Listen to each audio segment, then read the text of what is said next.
un profesor en la Facultad de Derecho cuando yo estudié abogacía, me recomendó que para hablar, en primer lugar lo hiciera de pie para que me vieran. En segundo lugar, hablara recio para que me oyeran.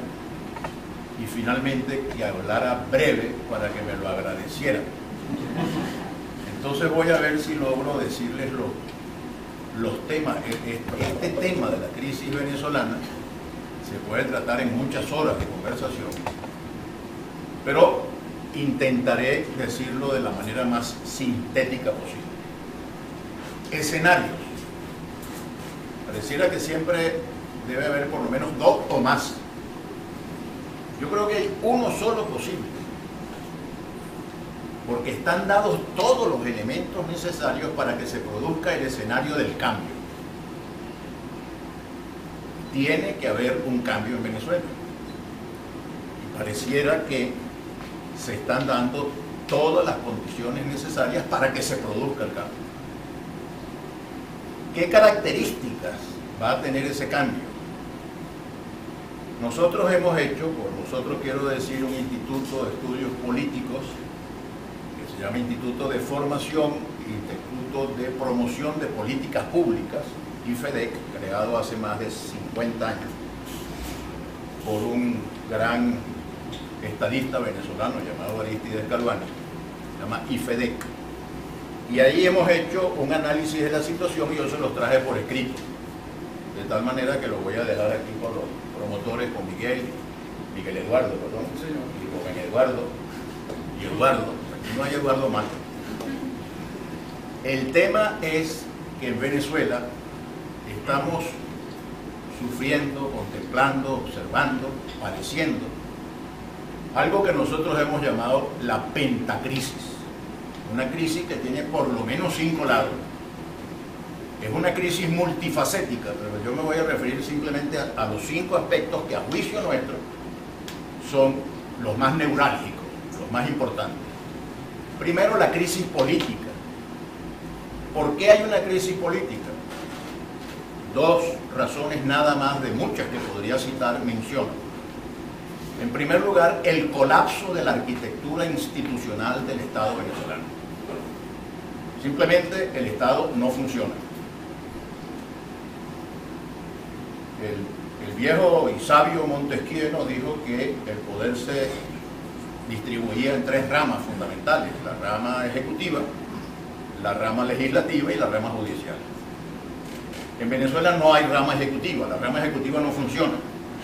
Si funcionara la rama ejecutiva no tendríamos tanta delincuencia, tantos crímenes, tanta inseguridad, tanta inflación.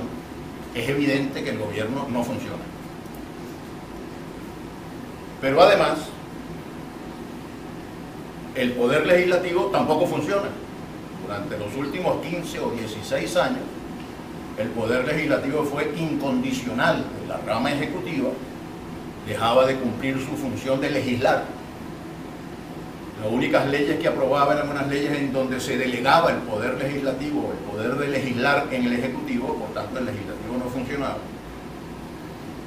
Y recientemente, a partir de diciembre, se produjo una nueva composición de la rama legislativa del poder público, pero se ha hecho una gestión para que el Ejecutivo se alíe con el Judicial a fin de evitar que el Legislativo funcione, de modo que seguimos con un entrabamiento de la rama legislativa del poder público. Y el Poder Judicial ha estado absolutamente subordinado a los dictados del Poder Ejecutivo, con lo cual tampoco tenemos administración de justicia imparcial, independiente, autónoma, que merezca la confianza de los ciudadanos. De modo que podríamos agregar el poder electoral, el poder contralor, el poder moral que llaman, todas esas ramas adicionales que inventó la revolución, y la sensación que uno tiene es que ninguna de las ramas del poder público funciona. Hay un colapso de la arquitectura institucional del Estado Nacional, del Estado venezolano. Pero además, otro de los síntomas de la crisis es que estamos en un país donde no existe diálogo y donde el diálogo es una novedad. Es curiosísimo que la gente diga yo soy partidario del diálogo. Lo normal en una democracia, en un país civilizado, es que haya diálogo. La alternativa del diálogo es la violencia, la confrontación que puede empezar siendo verbal, pero que al final termina siendo física. Y no hay diálogo en las instituciones en donde tendría que producirse el diálogo, como por ejemplo es el Parlamento. Por definición es el sitio donde se parlamenta. Hay un artículo muy bonito de la Constitución Nacional Venezolana, el artículo 136, de la actual Constitución, que por cierto tuvieron el buen juicio de copiarlo verbatim de un artículo que no me acuerdo cuál es el número de la Constitución de 1961, que dice los órganos a quienes corresponde el ejercicio del poder público son autónomos e independientes, pero deben colaborar entre sí para atender los asuntos de alto interés nacional. Eso desgraciadamente en Venezuela no se ha dado, el diálogo. El diálogo debería ser el medio ambiente, el hábitat donde prospere cualquier sociedad civilizada. Crisis política. Paso inmediatamente a la crisis económica. El segundo lado de la crisis es la crisis económica. La más grande inflación del mundo. La destrucción por razones ideológicas del aparato productivo interno, que ha sido de una manera deliberada y sistemática pulverizado. Una dependencia patológica de un solo producto, que es el petróleo, producto de exportación. Cuando subieron los precios del petróleo en los mercados internacionales, se pudo disimular la grave crisis de la economía venezolana como consecuencia de la destrucción del aparato productivo, porque había dinero suficiente para importar del exterior todo lo que necesitábamos para atender las cuestiones fundamentales, suplir los bienes y servicios que demandaba la sociedad. La economía venezolana tiene una patología que viene desde hace muchos años, no la inventó el actual régimen, que es el modelo rentista petrolero, es decir, vivir de la renta producida por un solo producto, un producto de extracción, sin que hayamos tenido éxito en los 50, 60, 70 años de la experiencia petrolera en diversificar la economía. Algo se había avanzado, pero llegó el actual régimen y significó un retroceso a la época en que no teníamos otra cosa que petróleo e importaciones. Tanto que más del 95% de las divisas que percibe el país provienen de un solo producto, que es el petróleo. Crisis económica, crisis social, crecimiento de la pobreza. Hoy en Venezuela tenemos un número de ciudadanos viviendo en situación de pobreza mayor que en cualquiera de los decenios, de las décadas anteriores. El problema de la pobreza, la clase media está desapareciendo, se está convirtiendo en clases afectadas por el tema de la pobreza. Los programas sociales que implementó el actual gobierno sirvieron para aliviar o amortiguar la situación de la pobreza por un determinado periodo, mientras los precios del petróleo estuvieron elevados. Pero una vez que bajaron los precios del petróleo, se ha puesto en evidencia que no se atacaron las raíces, las causas de la pobreza, sino que se atacaron los efectos. Se repartieron unos cuantos recursos de los ingresos fiscales excedentarios que percibió el Estado, pero no se atacó el problema de fondo, que tiene mucho que ver con el tema de la educación. Yo sostengo desde hace muchos años que la solución del problema de la pobreza pasa por una revolución educativa. El tema es educar a los pobres para que dejen de ser pobres y dar educación de calidad a los sectores más pobres de la población. Al mismo tiempo, promover crecimiento económico y desarrollo económico para que pueda haber oportunidades de trabajo que no servirían para nada si los sectores más pobres no se han calificado, no se han formado para el trabajo, no se han preparado para poder asumir los empleos modernos, productivos, bien remunerados, que generaría un desarrollo económico armónico. Hay otros dos aspectos adicionales. Hay una crisis cultural. El país ha crecido durante las últimas 7 décadas en la cultura del rentismo, en la cultura del estatismo, del populismo, de la dependencia de los favores del Estado.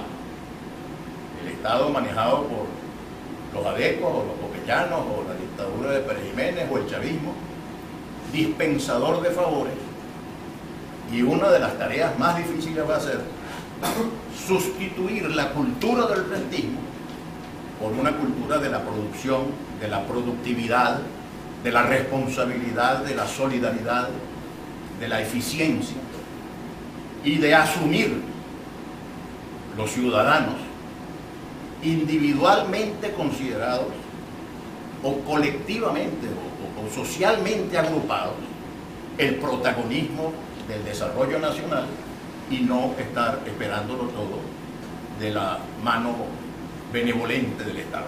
Este es un cambio demasiado importante, un cambio que afecta a toda la sociedad, en todos los estratos sociales, porque todos los estratos sociales hemos crecido en la cultura del estatismo, del populismo, del rentismo, y esa cultura hay que sustituirla, entre otras cosas, porque yo sospecho que estamos en vísperas de la sustitución de la cultura del petróleo y de la dependencia del petróleo por algo distinto. Es decir, el petróleo creo que va a seguir siendo por unos años un elemento muy importante, pero no va a volver a tener la importancia que tuvo en el pasado, y va a tener necesariamente que ser sustituido por una economía diversificada, donde los venezolanos vamos a tener que producir muchas más cosas que petróleo, y vamos a tener que aprender a hacer muchas más cosas que simplemente esperar la parte de la renta que el Estado nos pueda conceder en la explotación de ese único producto de importancia estratégica económica. Cuidado si la civilización está en vísperas de la civilización post-petrolera. Recuerdo una frase que seguramente muchos de los aquí conocen, que se le atribuye al señor Yamani, el famoso ministro de petróleo de Arabia Saudita, que decía: la era de la piedra no terminó porque se hubieran acabado las piedras. La era del petróleo va a terminar, y no necesariamente porque haya acabado el petróleo. Muchos venezolanos del gobierno y también gente ajena al gobierno se llenan mucho la boca diciendo: Venezuela tiene las más grandes reservas petroleras que hay en el mundo. En primer lugar, no se precisa que la calidad del petróleo que tenemos nosotros no es, por cierto, la mejor, pero además ese petróleo, no quiero ser pesimista, pero cuidado, se queda allá, porque van a aparecer en la humanidad fuentes, y están apareciendo fuentes sustitutivas del petróleo, incluso hasta para sustituir la gasolina de los automóviles, que van a empezar a funcionar eléctricamente, y esto tiene que ver con la crisis cultural.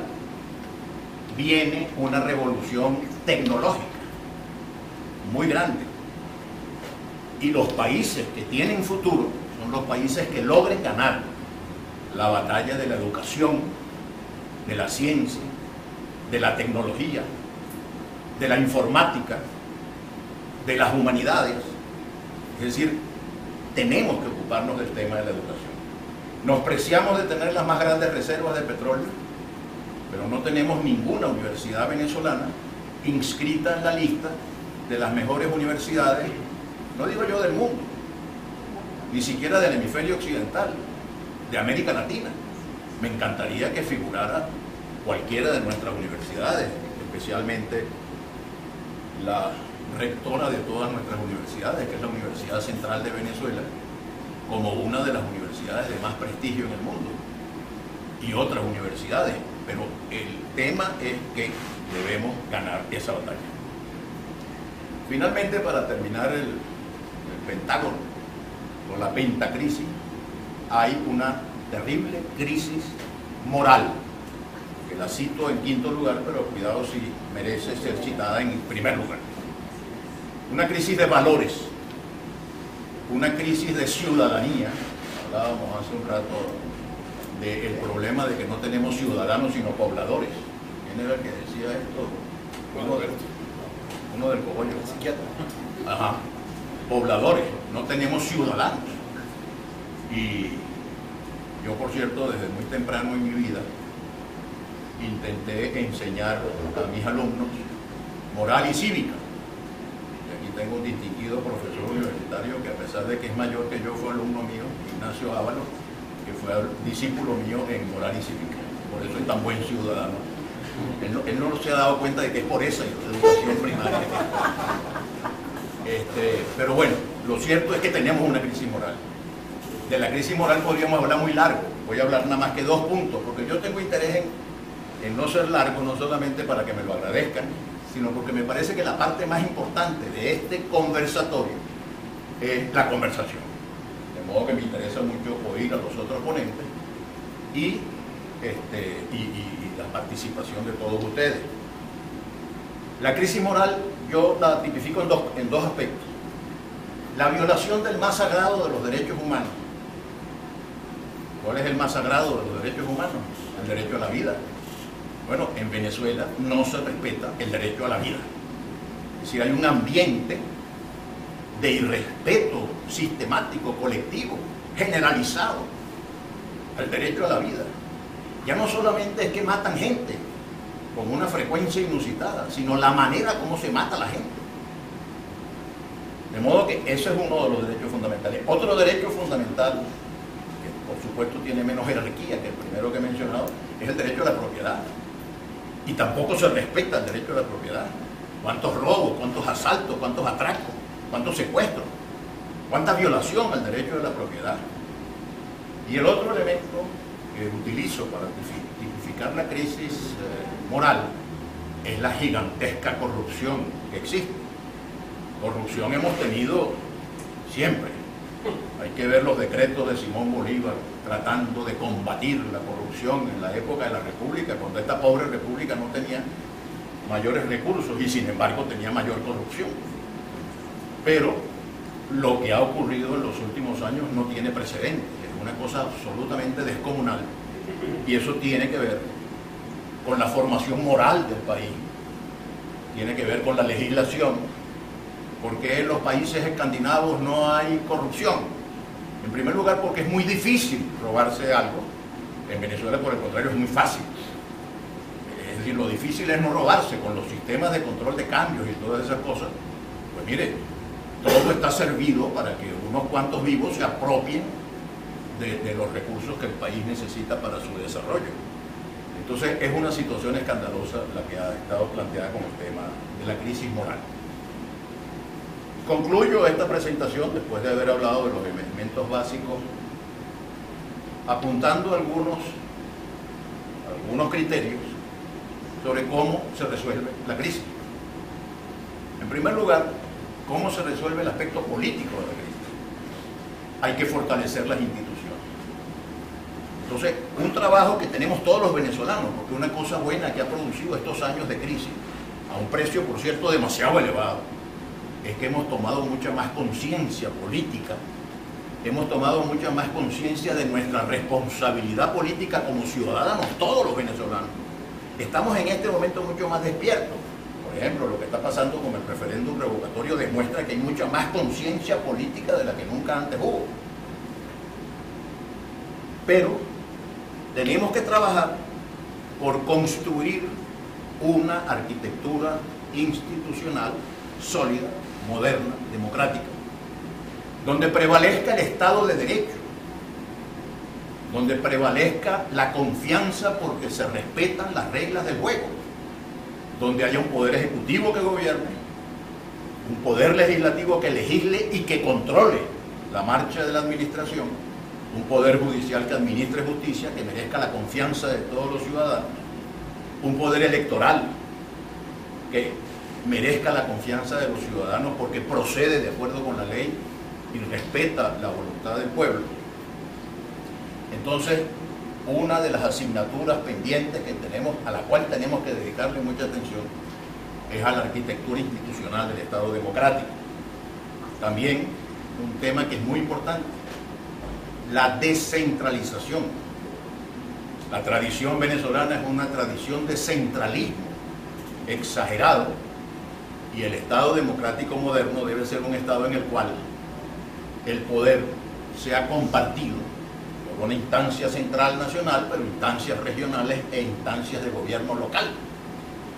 Se dieron algunos pasos importantes a finales de la década de los años 80 del siglo pasado, muy pocos, muy tímidos, muy tarde, pero ese proceso fue revertido en los últimos lustros y hemos regresado a las formas más extremas del centralismo. Cambios políticos.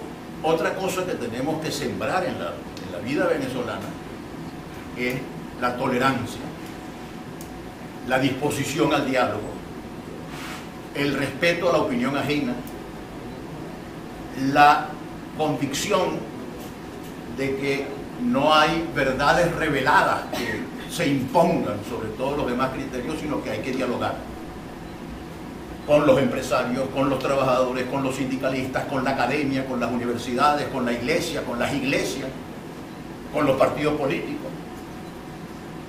La reforma institucional, por cierto, supone el fortalecimiento de instituciones político-partidistas. Los partidos en el mundo entero están en crisis, en Venezuela particularmente muy acentuadamente están en crisis, desde hace más de 3 lustros. Hay 2 grandes fuerzas políticas en Venezuela, una que quiere que el gobierno se mantenga y otra que quiere cambiar al gobierno. La que quiere que el gobierno se mantenga, en las mejores encuestas de esa fuerza, tiene alrededor de 20, algunas veces 25%, pero tiene 75-80% en contra.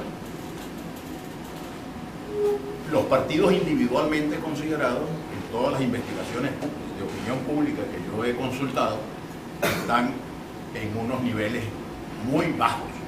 Hay una fuerza que quiere que el gobierno siga y hay una enorme cantidad de venezolanos que queremos que el gobierno cambie. Esas son las 2 grandes fuerzas políticas, pero el país necesita partidos políticos que tengan un mensaje claro, que interprete los anhelos, las necesidades de los ciudadanos, que tenga buena organización y que tengan respuestas a los problemas contemporáneos. Eso es lo político. En lo económico, es complejo lo que hay que hacer en lo económico. Yo creo que tenemos que resolver los problemas más apremiantes. Y de los muchos problemas económicos que tenemos, yo me atrevería a singularizar 2. La inflación y el desabastecimiento. Creo que son los más urgentes. Tienen que ver con la comida que la gente se va a comer mañana. Tienen que ver con el drama del hambre. Y equilibrar los datos económicos, los datos macroeconómicos, el equilibrio fiscal, el equilibrio cambiario, los ajustes que hay que hacer, suponen un costo político y social muy elevado. Y suponen, creo yo no soy economista y respeto mucho lo que digan los economistas, pero yo creo que Venezuela va a necesitar financiamiento externo para poder contar con los 40, 50 mil millones de dólares que se necesitan para resolver los problemas de mañana, porque uno de los escenarios es la conmoción social. Y cuando se crea una conmoción social en un país cuyas instituciones están en crisis, hay una sola institución que puede restablecer el orden. Y esa institución no está diseñada para gobernar, a pesar de que cualquiera me diría, pero bueno, tiene 17 años gobernando. Yo incluso lo corregiría y diría, no, tiene 200 años gobernando. Pero es la institución que puede restablecer el orden, y eso significaría salir de un escenario muy malo para otro escenario que yo no me atrevo a decir si es peor, pero en todo caso también muy malo, que es un gobierno de fuerza. Porque además ahora las circunstancias internacionales son mucho más complicadas para que un gobierno de fuerza pueda prevalecer ni siquiera un breve periodo.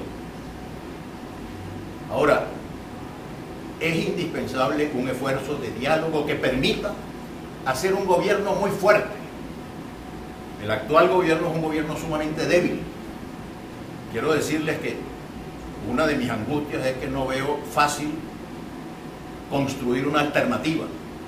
No veo fácil que se pueda construir un gobierno fuerte en un ambiente de conflictividad con el actual gobierno. Y voy a decir algo que puede ser también objeto de discusión y puede ser materia polémica. Yo creo que hay 5 factores que tienen que ser tomados en cuenta para un gobierno que sea lo suficientemente fuerte como para merecer la confianza de que alguien nos preste esos 40 o 50 mil millones de dólares y pueda asumir el costo político y social. 5 factores. No digo yo 5 factores que participen en el gobierno, pero por lo menos con los cuales hay que tener algún modus vivendi. Un primer factor es el actual gobierno. El actual gobierno tiene mucha fuerza todavía.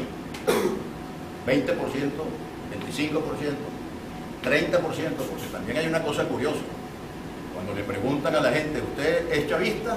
Hay alrededor de 20, 25, 30% que dicen que sí.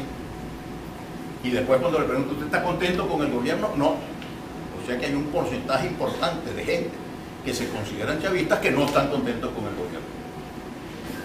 Tampoco se ha hecho la pregunta de qué tan contentos están con la alternativa democrática. Simplemente hay un pronunciamiento a favor de que el gobierno se vaya, pero no necesariamente hay claridad en cuanto a qué características tiene el gobierno que surgiría en lugar del actual. Otro factor con el cual necesariamente hay que tener un modus vivendi es con la Fuerza Armada. Con la Fuerza Armada que tenemos. A lo mejor a alguien se le ocurre pedirle a West Point que nos manden una Fuerza Armada nueva, distinta, más desarrollada y más moderna. Pero lo cierto es que la que tenemos es la que tenemos. Hay un tercer elemento que es importante tomar en cuenta, que es la Asamblea Nacional. La Asamblea Nacional es una institución que refleja la soberanía popular que fue electa por el voto popular y en la cual Asamblea están representadas los distintos matices de las fuerzas políticas opositoras al actual gobierno y también hay una representación del actual gobierno. En cuarto lugar, sería indispensable contar con el respaldo y el apoyo de las fuerzas, de los factores de la producción. Me refiero a los empresarios y me refiero a los trabajadores. A los empresarios organizados y a los trabajadores organizados y restablecer el diálogo tripartito, que es tan importante, por ejemplo, en una organización de tanto prestigio y de tanta antigüedad como la Organización Internacional del Trabajo. Habría que tener algún entendimiento y solicitar la bendición de la más prestigiosa de las instituciones que hay en la sociedad venezolana, que es la Iglesia Católica, que debería buscarse la participación, en la medida en que las circunstancias lo permitan, de un sentimiento muy generalizado en la población venezolana, y no solamente la Iglesia Católica, sino las iglesias que tienen presencia en la vida espiritual venezolana. Habría que tener una participación de la academia. Por la academia me refiero a las universidades y a las academias. Por ejemplo, la Academia de Ciencias Económicas ha producido documentos muy importantes sobre los cambios y las reformas que habría que hacer para enrumbar a Venezuela. Yo creo, mis queridos amigos, que están dadas todas las condiciones para el cambio. La alternativa frente al cambio, frente al escenario de cambio, es que permanezca el actual estado de cosas y se siga deteriorando el país. No sé hasta qué momento, hasta qué punto aguantará la paciencia colectiva. Ya se están viendo, porque hay mucha gente que dice, pero ¿por qué el pueblo no protesta? Creo que tienen un manejo de los medios masivos de comunicación social que logra amortiguar la información sobre la protesta popular generalizada que se está dando en todo el país. Esa protesta popular va a seguir creciendo si el país se sigue deteriorando. Ya estamos en unos niveles de deterioro francamente alarmantes y escandalosos. De modo que las condiciones están dadas para que se produzca el cambio. La vía que los factores de la oposición han tomado es un instrumento que se consagró en la Constitución Nacional, no existía en la Constitución de 1961. Es una novedad en la llamada Constitución Bolivariana de 1998, que es el referéndum revocatorio, y los otros referéndums, diría yo, pero referenda dirían los que saben algo de latín, el plural de referéndum, pero el que interesa en este momento es el referéndum revocatorio. La oposición está haciendo todo lo que puede para que se celebre el referéndum revocatorio con antelación, digamos, en una fecha que permita la elección de un nuevo presidente que tendría el encargo de terminar el periodo y que tendría que procurar un gran apoyo nacional para poder asumir las decisiones que hay que asumir para interesar al país. El gobierno está haciendo todo lo posible porque el referéndum no se pueda dar. Algunas veces hace uso de recursos legales y con frecuencia hace uso de recursos arbitrarios que van más allá de lo que la ley le tolera y le permite y la Constitución le permite. Pero van a hacer todo lo posible porque no se dé el referéndum. Si se difiere el referéndum para el año que viene, de todas maneras podría haber referéndum y saldría el presidente, pero se encargaría de la presidencia para terminar el periodo el vicepresidente que esté en funciones en ese momento como vicepresidente. O sea, si se mantiene Aristóbulo Istúriz, será Aristóbulo Istúriz, pero igualmente cuando entremos en el año 2017, pues el presidente podría cambiar al vicepresidente y designar un vicepresidente, y ahí hay varias alternativas. Un vicepresidente de su propio entorno, un vicepresidente convenido con otros factores de opinión en la vida nacional, particularmente con la Asamblea Nacional, vicepresidente que eventualmente podría encargarse de la presidencia de la República y conducir el país hasta la terminación del periodo constitucional, y al terminarse el periodo constitucional celebrar las elecciones. De modo pues que, a pesar de que mi intención era tratar de hacerlo más sintético, he presentado algunos de los elementos de juicio que nosotros estamos ponderando en el IFEDEC y desde luego me gustará mucho, me complacerá mucho participar en la parte de conversación de este foro. Concluyo simplemente diciéndoles lo siguiente: el país tiene futuro, lo que no tiene es presente.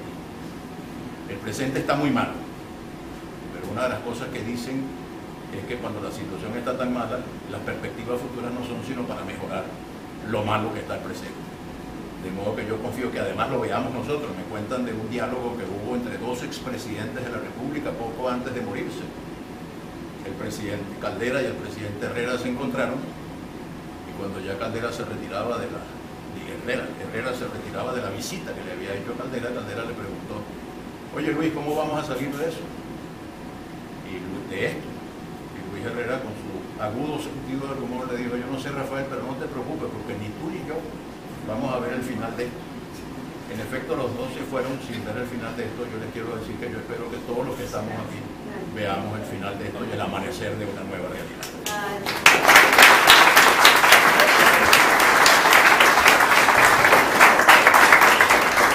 Bueno, le damos las gracias al doctor Eduardo Fernández. Al final de la ponencia vamos a abrir el derecho de palabra